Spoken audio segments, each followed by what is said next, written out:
आज हम बात करेंगे छत्तीसगढ़ की राजधानी रायपुर में हुए एक ऐसे हत्याकांड की जिसने पूरे शहर के साथ पूरे देश को हिलाकर रख दिया।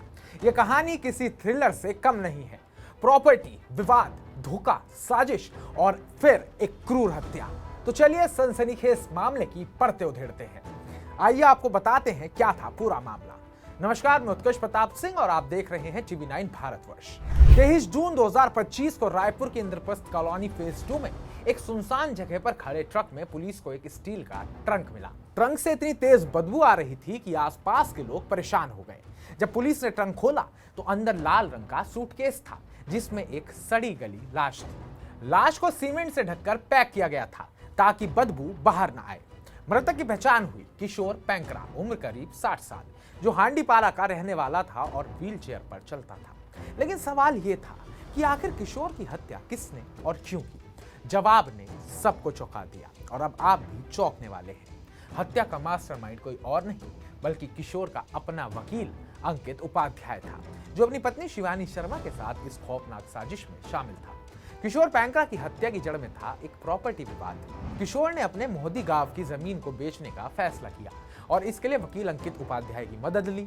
अंकित ने जमीन का सौदा 50 लाख रुपए में किया, लेकिन किशोर को बताया कि जमीन सिर्फ 30 लाख रुपए में बिकी। किशोर को जब इस बात का पता चला तो उसे आग लग गई। उसने बाकी 20 लाख में से 10 लाख रुपए की मांग की।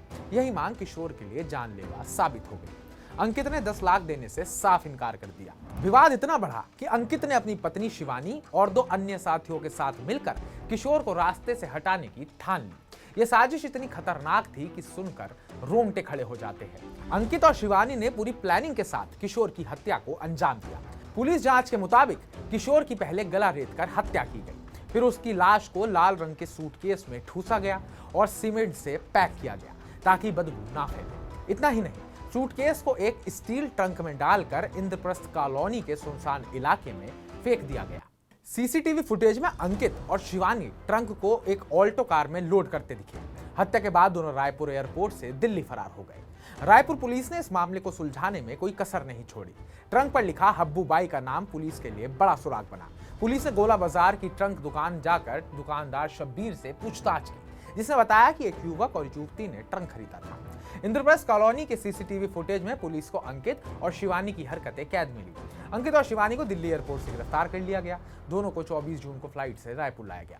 अंकित उपाध्याय एक वकील और रिटायर्ड एएसआई का बेटा है और उसकी पत्नी शिवानी शर्मा, जो खुद भी वकालत करती थी, इस हत्याकांड के मुख्य आरोपी हैं। पुलिस ने अंकित और शिवानी के अलावा 2 अन्य संदिग्धों को भी हिरासत में लिया है जो इस साजिश में शामिल थे। क्राइम ब्रांच दोनों से गहन पूछताछ कर रही है। रायपुर के एसएसपी लालू मेज सिंह का कहना है कि इस मामले में और भी लोग शामिल हो सकते हैं। यह मामला उत्तर प्रदेश के मेरठ में हुए नीले ड्रम हत्याकांड से थोड़ा मिलता जुलता है, जहां एक महिला ने अपनी प्रेमी के साथ मिलकर पति की हत्या कर लाश को सीमेंट से भरे ड्रम में छिपा दिया था। यह हत्याकांड न केवल रायपुर बल्कि पूरे देश के लिए एक सबक है। शिक्षित और कानून के जानकार लोग भी लालच में इतना बड़ा अपराध कर सकते हैं। किशोर पैंकरा, जो शारीरिक रूप से अक्षम था और अकेला रहता था, उसका भरोसा तोड़कर उसकी जान ले ली गई। यह घटना हमें सतर्क रहने और अपने आसपास के लोगों पर भरोसा करने से पहले सोचने की सीख देती है। आपका इस पूरे मामले को लेकर क्या ओपिनियन है? कमेंट बॉक्स में कमेंट कर हमें जरूर बताइएगा। बाकी ताजा अपडेट्स पाने के लिए टीवी 9 भारतवर्ष को सब्सक्राइब कीजिएगा।